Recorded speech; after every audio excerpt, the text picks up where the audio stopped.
L'accélération, oui, l'organisation de discussions complexes autour de la transition énergétique sont des sujets qui nous taraudent, dont on parle tout le temps à l'ACPAR. Mais en ce moment, l'Europe fait face à une crise énergétique où s'entremêlent urgence climatique et géopolitique. Et ces questions-là sont discutées présentement dans les grands pays européens. Ils ont un sentiment d'urgence renouvelé dû à la situation très difficile qui est vécue là-bas. Ils ont beaucoup de choses donc à nous dire et à nous apprendre sur comment accélérer justement notre discussion ici, puisque eux sont à l'accélérer malgré eux. Et donc, on a invité ce matin 2 personnes pour avoir une discussion derrière, juste devant cet arbre. Et je vais vous les présenter. Alors, premièrement, je vais vous présenter M. Sanchez et Mme Algelt, et puis vous viendrez me rejoindre après. Alors, Monsieur le consul général de France, Frédéric Sanchez, a été nommé à la tête de la diplomatie française à Québec le 4 juillet 2019.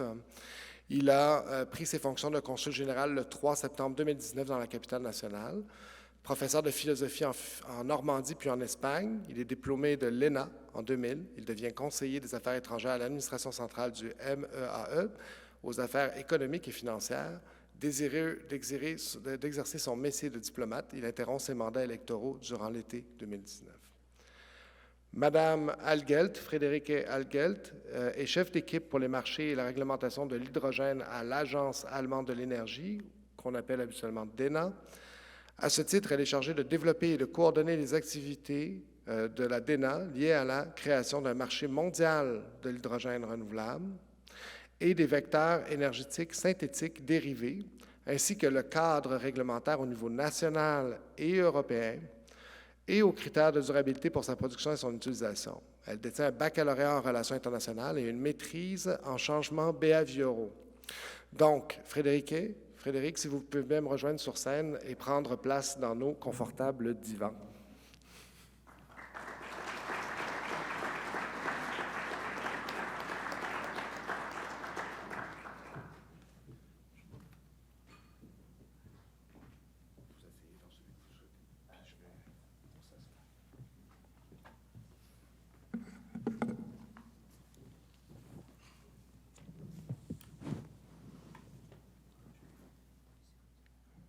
Merci beaucoup, merci pour l'invitation et merci pour les gentils mots d'introduction. Je suis très heureuse de pouvoir assister à votre colloque.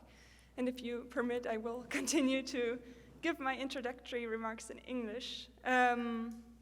So as Gabrielle, you rightly outlined, this past year has indeed made us all very acutely aware of the urgency and the interlinkages between the different crises that we are facing. So in addition to the grand challenge of limiting the increase to global average temperatures to a limit that would help to avoid possibly and hopefully the most catastrophic consequences, the geopolitical and geostrategic dimensions of the energy transition have become very tangible. Today marks the 363rd day of Russia's invasion of Ukraine, and its implications were, of course, not limited to the global security architecture, but also included an economic price, which also manifested itself in Germany with high inflation rates, the likes of which we haven't seen since the Second World War, companies and entrepreneurs fearing the continued existence of their businesses, and concerns about the security of energy supply and the resulting collapse of industrial activity and economic activity. What is of central importance, of course, when we talk about this crisis, and this is a message that the German government has repeatedly emphasized, is that not paying this price would be dramatically much worse.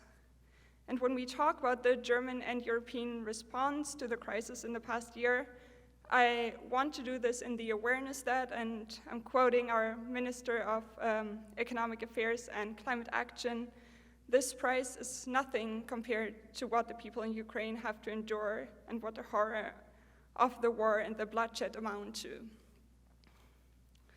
So before I outline some of the measures and strategies that Germany has devised to de-risk, diversify, and defossilize its energy supply in the past year, I would like to contextualize our role as the German Energy Agency.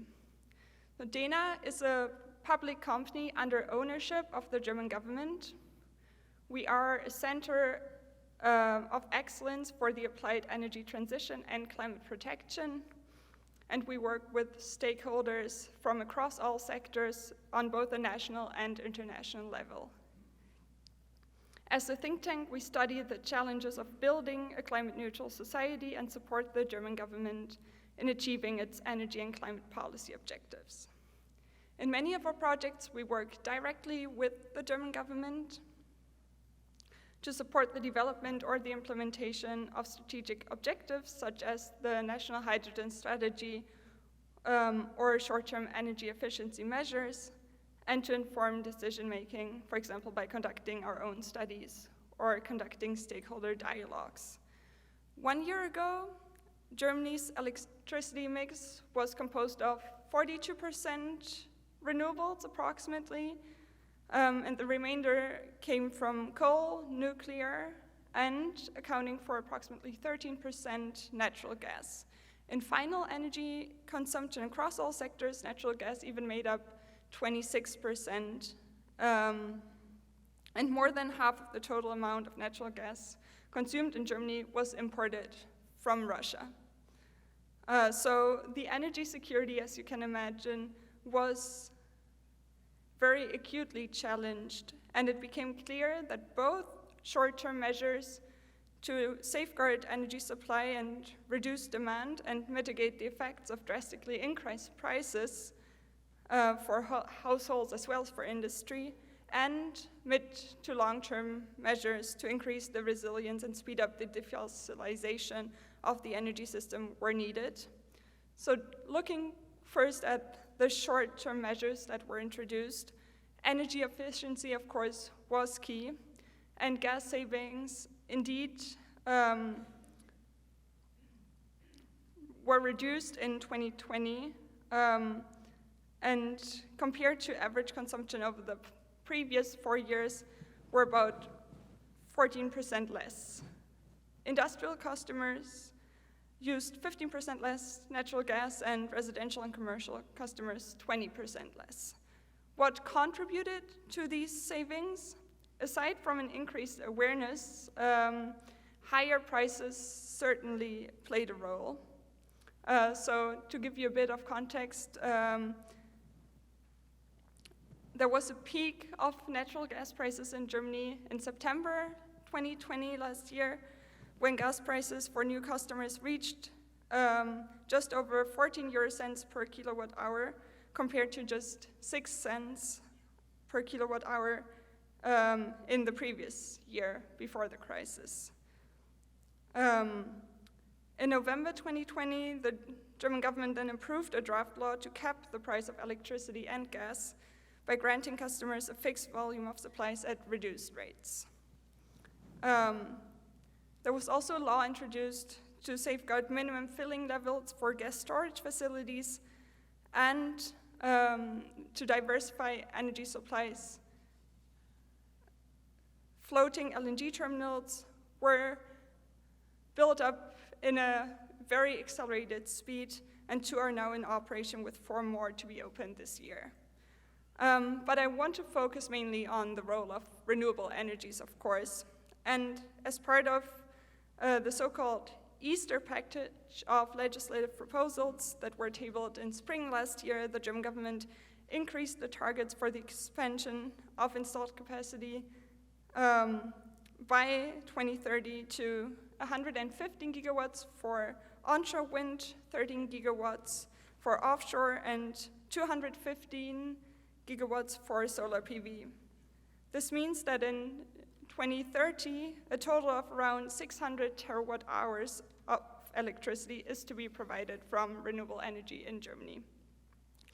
And the target for installed electrolyzer capacity coming to green hydrogen had already been doubled to 10 gigawatts in the coalition agreement that came of the new government that came into office at the end of 2021. So while we already saw the effects of some of the mentioned short-term measures, working on the framework conditions to safeguard that the targets for renewable energy expansion can be met will be one of the central tasks of energy policies in Germany this year. I just want to give you 3 central cornerstones. One, of course, and this was mentioned by you previously, and I think is a universal challenge, is to increase investment security, including through auctions and direct public funding. And this includes all sources of renewable energy. Strengthening the resilience of supply chains and addressing the scarcity of central critical resources will also be key, and that includes measures taken through diversified and new trade partnerships. And as an example, of course, I have to mention the Canadian-German Energy Partnership that was established in 2021, and an action plan focusing, amongst other things, on renewable hydrogen and energy security was endorsed last year. And finally, advancing the build-up of energy infrastructure, also something that was already mentioned, and ensuring its compatibility with climate targets. So, for example, as I mentioned, the newly built LNG terminals will have to be combined with a clear trajectory to gradually replace the import of fossil gas with green molecules. And before I conclude, I have to emphasize that the measures taken at the German level are, of course, embedded in the European response to the crisis. So in May last year, the European Commission published an extensive plan which sets out a series of measures to rapidly reduce the EU's dependence on Russian fossil fuels, and is based on 3 pillars: saving energy, producing clean energy, and diversifying the EU's energy supplies. And this year should see the finalization of laws to boost renewable energy and energy efficiency, and there will also be a push to complete legislation on improving the energy performance of buildings and decarbonize gas. So where are we now, and what are first lessons learned, maybe? A gas shortage that was feared last year is luckily not likely to happen this winter. At 70%, the filling level of gas storage facilities is in fact currently around 21 percentage points above the average of the past 5 years. And energy prices in Germany and Europe have also stabilized, even if they have not reached pre-crisis levels. Across Europe, renewables overtook gas in power generation for the first time in 2022.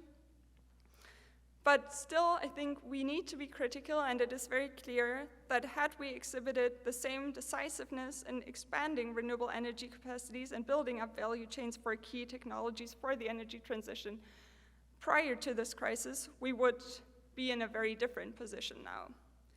Therefore, it is my hope that if 2022 was the year of emergency measures to tackle the energy crisis, then 2023 can hopefully mark the start of addressing the root problems and developing instruments to preemptively identify and address dependencies that threaten energy security or the achievement of climate targets.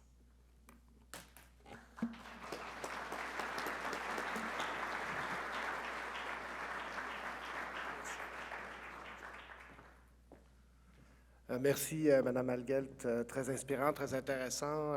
J'espère que vous avez saisi les chiffres en gigawatts. C'était assez impressionnant. Je vais maintenant demander au Consul général de faire sa remarque introductive. Veuillez l'accueillir.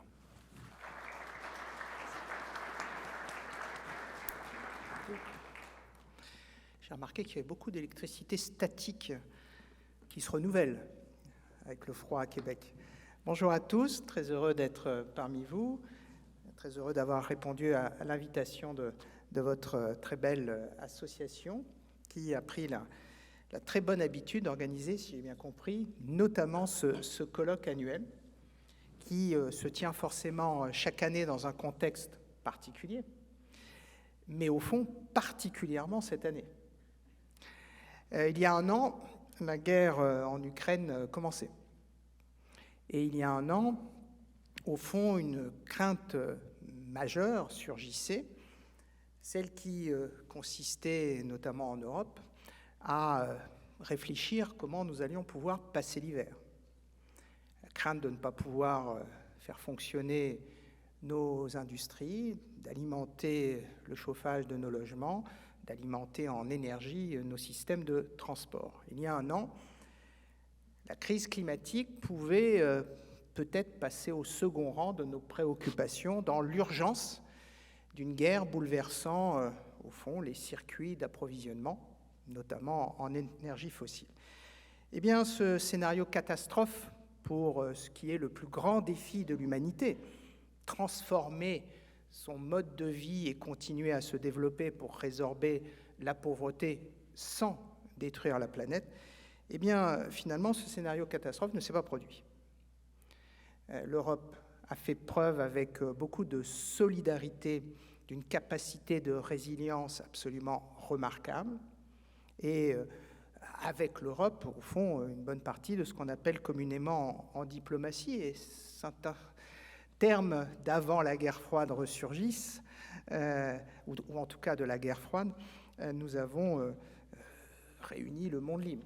Très heureux d'être à cette tribune en présence d'une représentante de l'Allemagne, avec laquelle, vous le savez, la France constitue un couple dont on examine toujours de très près si les relations se réchauffent ou se refroidissent, comme dans tous les vieux couples.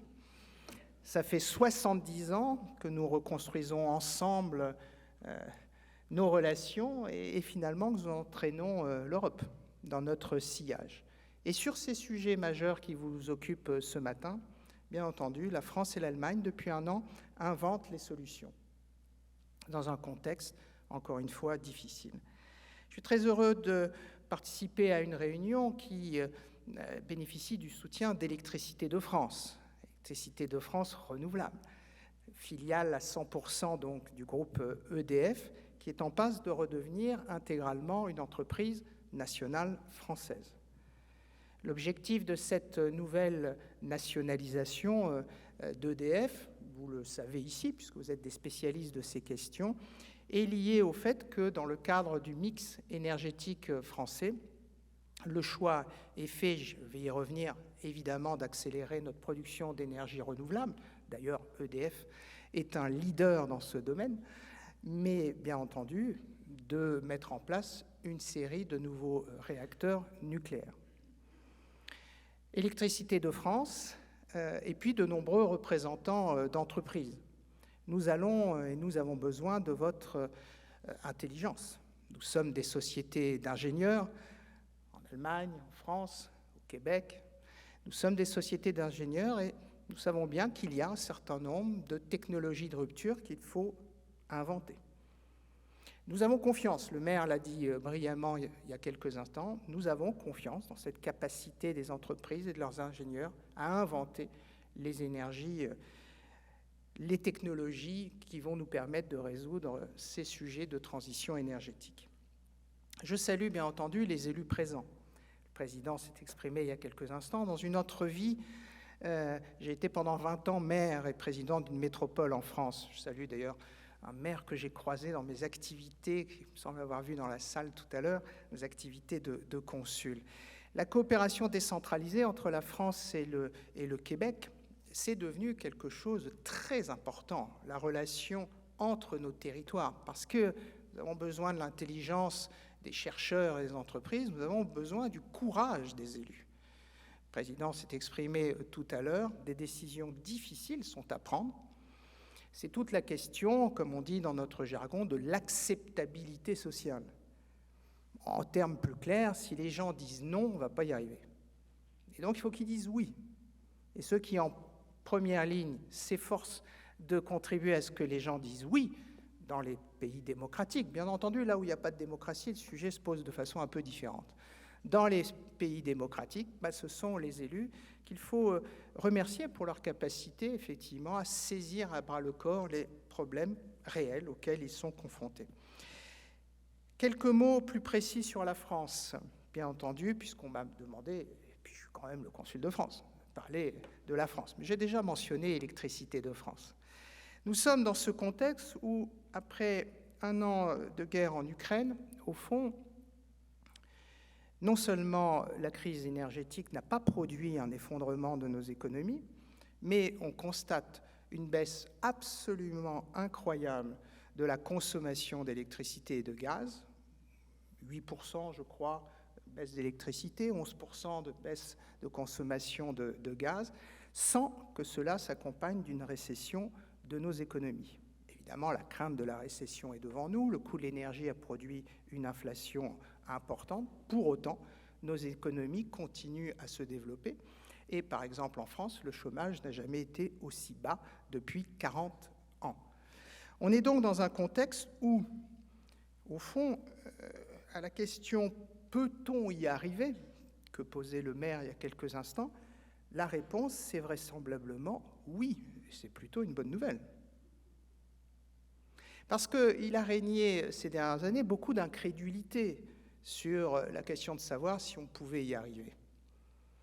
Beaucoup d'incrédulité lorsque, en alignant les chiffres et en précisant les engagements à 2030, à 2050, d'une décarbonation complète de nos économies et de nos modes de vie, parce que bien entendu, changer l'économie, c'est changer la façon de vivre, eh bien, il y avait beaucoup d'incrédulité. Et au fond, ce qui vient de se passer depuis un an conforte l'idée qu'on peut y arriver. Pas seulement parce qu'on doit y arriver, parce que ça c'est clair depuis un bon moment, qu'on doit y arriver. Le réchauffement climatique déclenche des phénomènes qui achèvent de consolider la conviction de beaucoup de nos concitoyens qu'il faut changer nos modes de vie. La sécheresse cet été en France, les incendies de forêt dramatiques ont encore consolidé cette conviction qui était déjà très forte en France, comme dans beaucoup d'autres pays du monde. Donc on doit y arriver, on peut y arriver.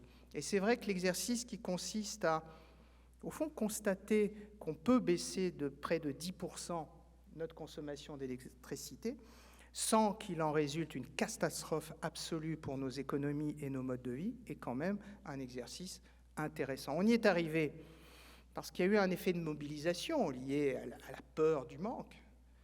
On y est arrivé aussi parce que, outre l'effet de mobilisation, il y avait déjà un certain nombre de décisions qui avaient été prises et qui avaient engagé nos pays développés dans la transition énergétique. Le président de la République a fixé une ligne très claire, et ce sera mon mot de conclusion. Ses principales annonces récentes, et une loi a été adoptée le 7 février 2023, donc on est en pleine actualité. Ses principales annonces, s'agissant des énergies renouvelables, s'énoncent simplement.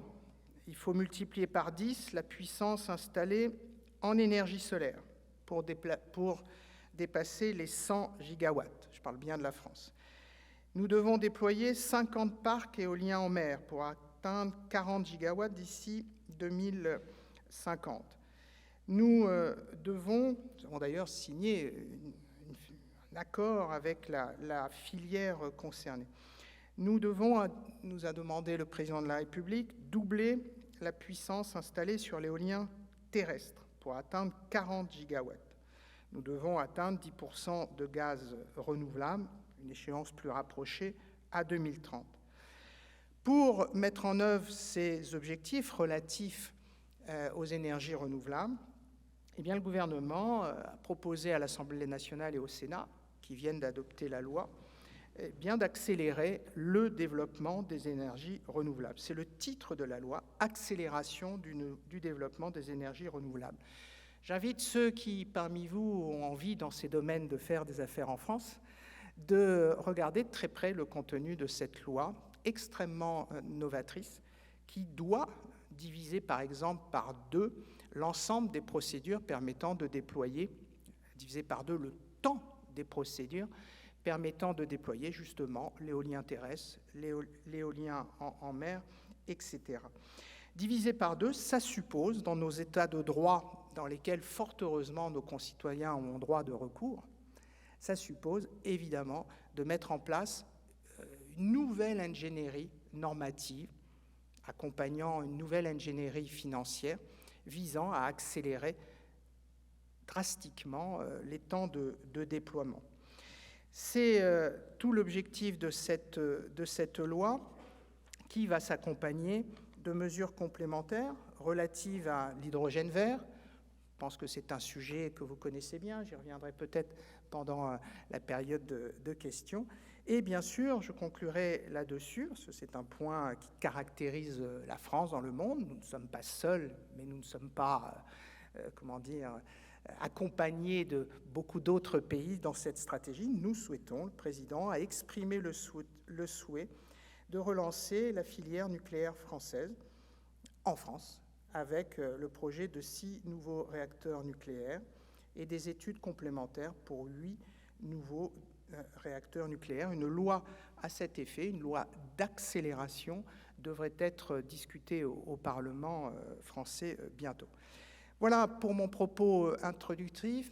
Mesdames et messieurs, au nom du gouvernement français que je représente à Québec, au fond, mon message est assez simple ce matin. Il rejoint le message de tous ceux qui se sont exprimés jusque-là. Non seulement on doit y arriver, mais on peut y arriver dans un contexte difficile, mais les ressources sont disponibles. Merci.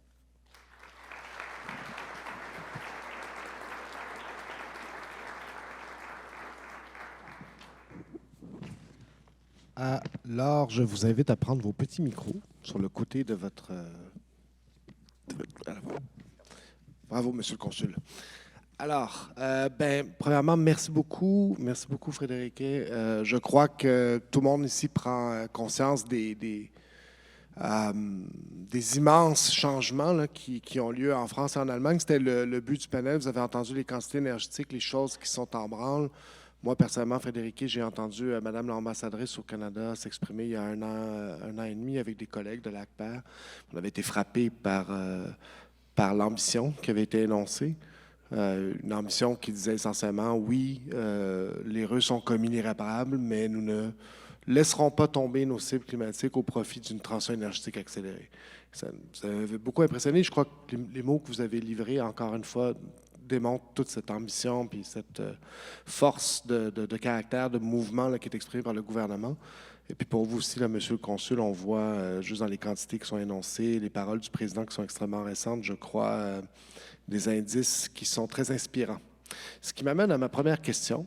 Alors, on va poser des questions. Il y aura quelques questions du public, je vous rassure. On va essayer de se poser quelques questions, puis ensuite d'ouvrir les micros dans la salle. Monsieur Sanchez, d'abord, Monsieur le Consul, puis Madame Malgelt. Vous en avez parlé dans vos remarques introductives. Donc, vos pays ont mis en chantier un déploiement important d'actifs dans le secteur des énergies renouvelables. C'est le moins qu'on peut dire. Pouvez-vous partager des obstacles que vous avez pu rencontrer dans cette démarche, que ce soit en acceptabilité sociale, les délais, les acteurs, etc.? Donc.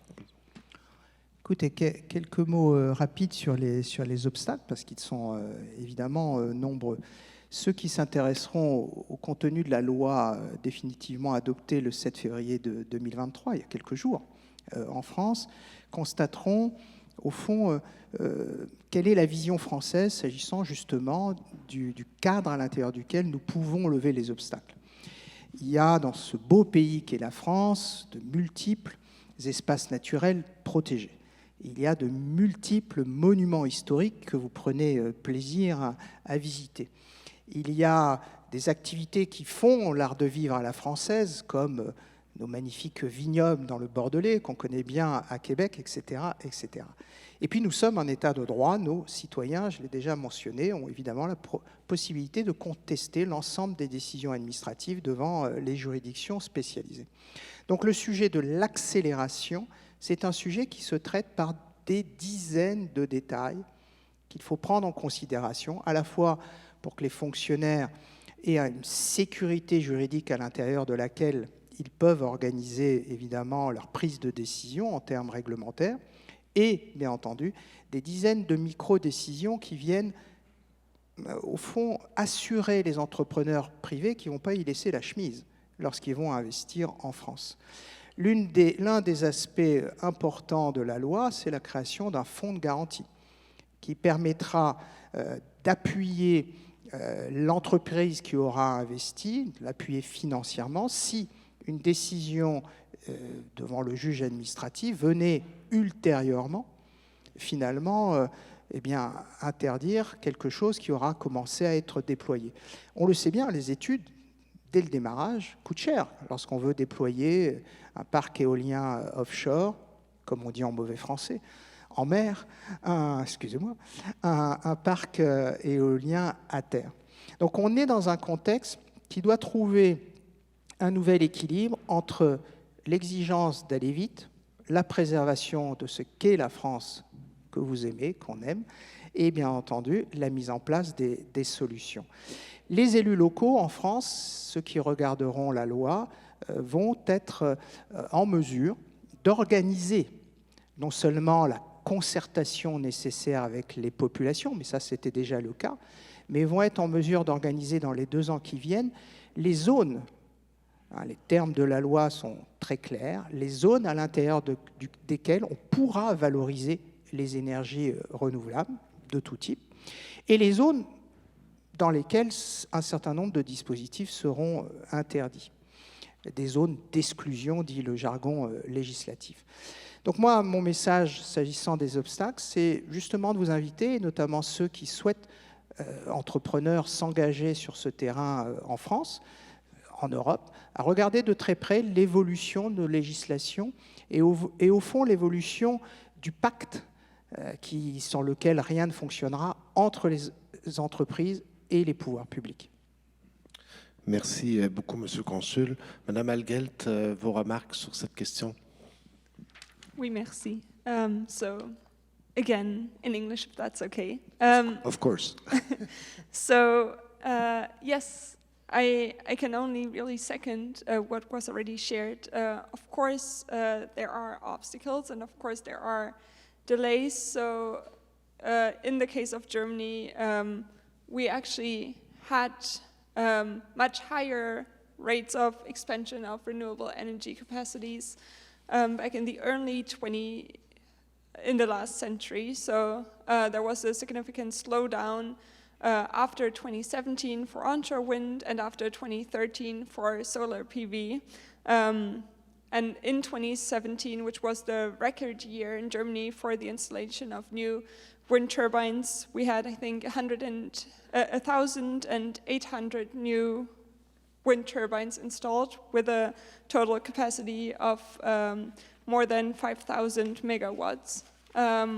So it really is a little tragic that we know now, of course, that had we continued to advance at that pace, it would have been a lot easier to achieve the 115 gigawatts target for onshore wind that I just mentioned. And again, for PV, the peak was in 2013 at 6 to 8 gigawatts added annually.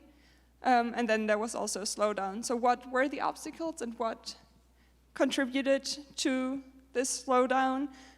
First of all, the government in place then introduced a cap on newly built wind parks for the fear of rising costs for consumers, and the introduction of auctions, which made the installation of new installations very difficult.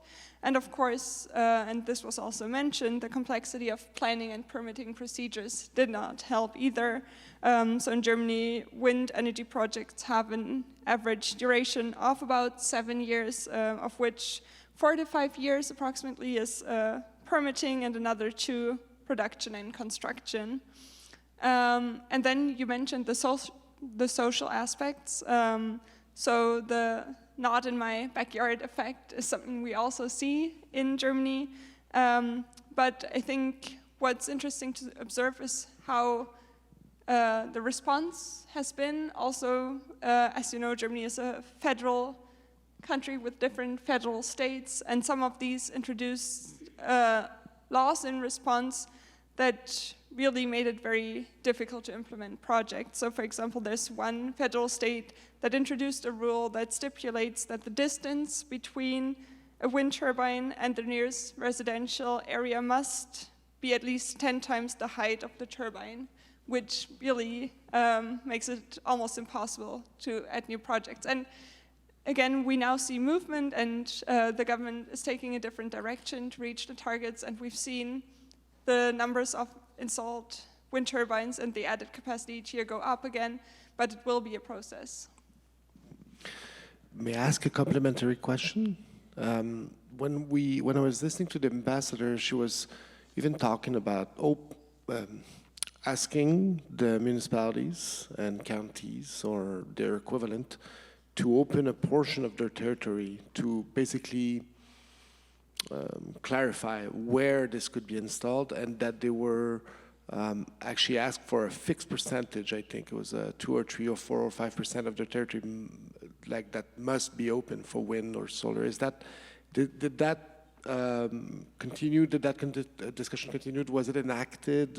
Could you comment on that?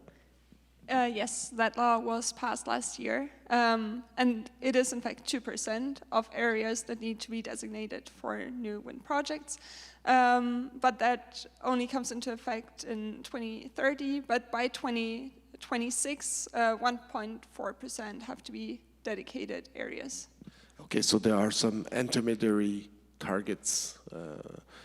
C'est une démarche qui ressemble un peu à ce que vous décriviez, M. le Consul, c'est-à-dire de clarifier au niveau de la municipalité les endroits où c'est jouable, c'est intéressant.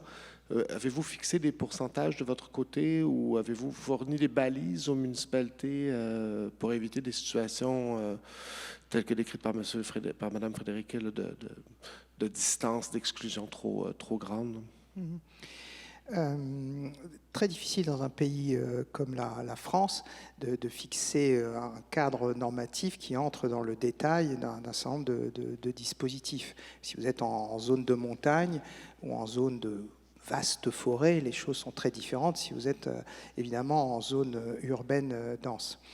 On est dans un dispositif qui doit déboucher dans le courant de l'année 2024, c'est ça l'ambition. Donc nous aurons une visibilité sur ce qu'il est possible de faire sur le territoire français, y compris les zones maritimes, normalement d'ici 18 mois maximum. Ce point est très important, ça suppose effectivement dans un premier temps une très forte mobilisation des élus locaux en lien avec leurs habitants et au fond avoir cette discussion approfondie sur les zones d'accélération, c'est leur nom, de déploiement d'ENR, et les zones d'exclusion, à des échelles qui, en France on a beaucoup de petites communes, à des échelles qui sont plutôt celles des regroupements de communes, ce qu'on appelle en France les communautés de communes, communautés d'agglomération et métropoles. Voilà au fond le chemin. Il va être intéressant non seulement à observer, mais évidemment à y contribuer, puisque l'ensemble des procédures de concertation impliquent le plus souvent les acteurs privés présents sur le territoire. En clair, produire local, ça ne veut pas dire qu'on va s'en sortir avec seulement des micro-projets. Produire local, ça veut dire aussi développer un certain nombre de projets très ambitieux en capacité, notamment évidemment les parcs éoliens en mer. La France a beau avoir la deuxième façade, l'une des plus importantes façades maritimes au monde, y compris avec les départements et territoires d'outre-mer, il n'empêche qu'implanter 50 parcs éoliens en mer, ça veut dire un certain nombre d'exercices difficiles, y compris s'agissant de l'adaptation à terre des installations industrielles, comme au port du Havre, que je connais bien, comme au port de Cherbourg, que je connais bien également, avec lesquels d'ailleurs les ports du Québec discutent. L'usine de pales d'éoliennes déployée à Gaspé a exactement en miroir la même installation au port de Cherbourg. Donc on est dans un contexte où nous avons beaucoup de choses, je pense, en commun à partager. Moi, je voudrais conclure cette question peut-être par une référence à l'enjeu de la sobriété. C'est normal, aujourd'hui, et durant vos 2 jours et demi de colloque, j'imagine, vous allez beaucoup évoquer les questions de production d'énergie renouvelable. C'est vrai que dans la loi que je mentionne depuis tout à l'heure, il y a par exemple en France l'obligation, il n'y a pas que des mesures volontaristes, il n'y a pas que des mesures volontaires, il y a aussi des mesures obligatoires. Un certain nombre de nouveaux bâtiments devront intégrer obligatoirement des panneaux photovoltaïques dès leur conception. Ce sera une obligation, notamment sur les parkings ou les entrepôts industriels. Donc on est dans un dispositif qui fait converger beaucoup d'initiatives. Mais j'y reviens, l'affaire de la sobriété est un énorme sujet, parce qu'on vient de le voir après cette première année. Souhaitons qu'il n'y en ait pas d'autres trop nombreuses cette première année de guerre. Un ajustement de 10%, c'est spectaculaire de la consommation, mais au fond, on s'aperçoit vite qu'il y a encore des marges de manœuvre. 10% de la consommation électrique en France, c'est l'éclairage public. 10%, c'est colossal. Les élus municipaux doivent, avec leurs habitants, actuellement en France, réajuster les horaires d'éclairage. Ça fait assez longtemps que la plupart de nos autoroutes ne sont plus éclairées. Et bien entendu, des réglementations complémentaires ont été prises pour que les immeubles de bureaux s'éteignent la nuit. Et les immeubles de bureaux ne sont pas dans les 10% d'éclairage public que je viens de mentionner. Donc je pense qu'il y a sur ce sujet de la sobriété également des échanges intéressants à avoir, parce qu'il y a certainement des solutions à inventer. J'ai été maire en France, je savais bien qu'il y avait un certain nombre de secteurs de la ville dont j'étais maire qui devaient peut-être demeurer éclairés. Il y avait des innovations assez intéressantes qui commençaient à être testées, visant à ce que, au fond, pour une raison ou une autre, si quelqu'un est en pleine nuit en train de se déplacer à pied dans la ville, eh bien, qu'il y ait des phénomènes d'éclairage qui se déclenchent, un peu comme à proximité de nos domiciles. Évidemment, le passage au LED à la place des autres solutions. On a encore, sur ces sujets-là, et je m'arrête là, beaucoup à faire. Non, c'est très, très intéressant de vous écouter parler. Je voudrais donner l'opportunité à Mme Alguel de répondre, ou en fait de continuer sur sa pensée, en disant, la question que je voudrais vous poser, c'est qu'au regard des expériences que vous avez vécues là, dans les dernières années, puis à la suite de votre témoignage, de ce que vous avez décrit, ou de ce que je vous ai décrit de l'ambassadrice au Canada, quelles leçons pouvez-vous nous partager aujourd'hui? Je sais que dans votre allocution, vous avez dit qu'il y a 3 grandes choses, là, peut-être les répéter, pour aider le Québec dans l'atteinte de ses objectifs climatiques. Donc, quelles grandes leçons, après tout ce que vous avez vécu, pourriez-vous nous partager pour aider le Québec? Puis après ça, M. le Consul, je vais vous laisser le mot de la fin parce qu'on va manquer de temps. Mais à vous, Mme Alguel. Yes, so, I mean, of course, as we already mentioned, the preconditions are different to some extent, but we do share the same target of reaching climate neutrality by 2050 in the EU and Quebec. So that's a common goal, and I think we can probably talk about broader principles that can guide the policy-making and decision-making process to achieve those. So I think one is really about prioritization. So that's something that we've seen in the past year, that in response to a crisis, an emergency, measures can be taken very swiftly, very speedily. I mentioned the example of terminals to import liquefied natural gas into Germany, and granted that is a fossil infrastructure project, but it showed how rapid these kind of measures can be taken, and we need the same kind of speed for enacting climate policies as well, of course. And then the second one, I think, is about a more integrative and proactive perspective. So I think we see now how the different sectors are interlinked, how different value chains are interlinked, and hopefully we can use this crisis to predict better which possible future dependencies there could be, and to take measures to counteract that before an emergency arises. So talking about critical raw materials, critical resources we need for the energy transition, I think establishing resilient value chains and supply chains is something that that urgently needs to be addressed. And the third one, and that's more of a personal opinion, I think, is the role that government should take.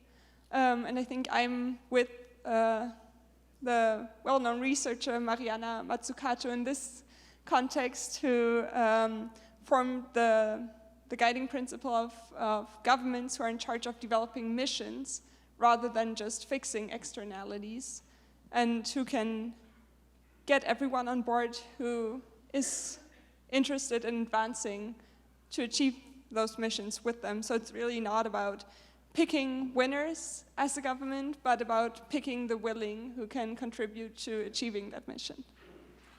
Fixing the market, fixing the conditions, and not trying to pick the technology or the winner, but really try to create a framework. Is that what you mean?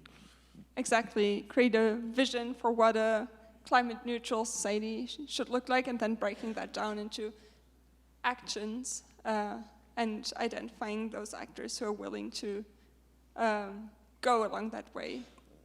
I often say to my colleagues and the people who listen to me that it's like a beta VHS moment, and I actually thought beta was better, and that they should not choose technology.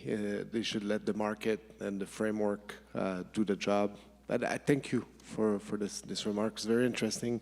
Monsieur le Consul, il nous reste très peu de temps. Je sais qu'on voulait prendre les questions du public, mais vous allez avoir le temps de rencontrer tous ces gens autour du café que je suis sûr que vous avez hâte de prendre dans 15 minutes. Je laisserai dans 3 minutes. Ça va être pour 15 minutes la pause. Donc, Monsieur le Consul, peut-être quelques mots de fin autour de la question que je viens de poser. Je sais que vous avez énoncé beaucoup de choses, mais si vous pouviez le résumer, ce que vous souhaitez nous partager, à nous, les producteurs d'énergie renouvelable et ceux qui s'en occupent au gouvernement et ailleurs, comme les grandes leçons que vous avez retenues là, des dernières années de ce que vous avez vécu en France. Oui, il y a toujours beaucoup d'arrogance sous-jacente dans l'idée qu'on a tiré des leçons, parce que l'histoire est pleine d'événements qui démontrent qu'on n'arrive jamais à tirer les leçons de l'histoire, et ensuite, en supposant qu'on ait tiré des leçons pour soi, qu'elles valent pour les autres. Donc, je suis assez prudent sur la notion de leçons. En revanche, je suis absolument convaincu, je l'ai mentionné, qu'on a beaucoup à apprendre les uns des autres. C'est notre quotidien en Europe, dans des réunions à tous les niveaux, qui nous obligent à nous concerter. Vous savez, ce n'est pas banal, hein, l'existence d'un marché européen de l'électricité, c'est quelque chose qu'on n'a pas vraiment développé ce matin, mais qui a joué un grand rôle dans la façon dont nous avons, au fond, ajusté notre production d'électricité et, au fond, notre réponse aux besoins dans ce contexte géopolitique inattendu. Et le fait de maintenir un marché européen de l'électricité, avec ces enjeux de réforme qui sont au cœur d'ailleurs des discussions entre la France et l'Allemagne en ce moment, c'est quand même l'une des leçons importantes, la solidarité. Moi, je ne sais pas ce qui va se passer avec Terre-Neuve et Labrador, mais l'observateur que je suis devine que des choses importantes peuvent se jouer dans cette question de savoir comment on se serre les coudes en proximité, là où l'imbrication des économies, une monnaie unique s'agissant évidemment de l'euro, un partenariat géostratégique global, au fond, nous conduit à considérer qu'il n'y a pas de destin s'il n'est pas commun. Donc cette question de la solidarité est un sujet sur lequel, au fond, je souhaitais, en termes peut-être très politiques, attirer notre attention collective, parce qu'à un moment donné, elle embarque aussi les peuples, elle embarque l'usager final, le consommateur, l'entrepreneur dans sa société, l'habitant, qui, au fond, est en prise directe avec des enjeux qui sont très très lointains, mais qui débouchent ponctuellement sur la question de savoir ce que va lui coûter sa facture d'électricité et l'intérêt qu'il peut avoir à descendre évidemment son chauffage à 19 degrés Celsius, ce qui était la norme cet hiver, ce qui est toujours la norme, parce que l'hiver n'est pas tout à fait fini en France. pas tout à fait fini ici aussi non plus. Là, non. Moi, je rajouterais un mot, il me reste 7 secondes. Il y a des choses sur lesquelles il ne faut pas lever le pied. Le bois, c'est 35% de l'énergie renouvelable en France. Les pompes à chaleur, c'est colossal ce qui est en train de se produire. Et la contribution de choses qui, au fond, sont à la portée de tout le monde. Et en France, il y a des dispositifs fiscaux pour organiser cette transition de l'équipement du ménage en termes de chauffage. Il y a des crédits d'impôt. Eh bien, l'accélération de la mise en place des pompes à chaleur, ça obtient des résultats rapides et qui sont intéressants pour tout le monde, pour l'environnement et pour la facture immédiate de l'usager. Merci en tout cas pour votre invitation. Ça a été un plaisir de vous recevoir. Une bonne main d'applaudissements pour Frédéric Algelt et M. le consul Frédéric Sanchez.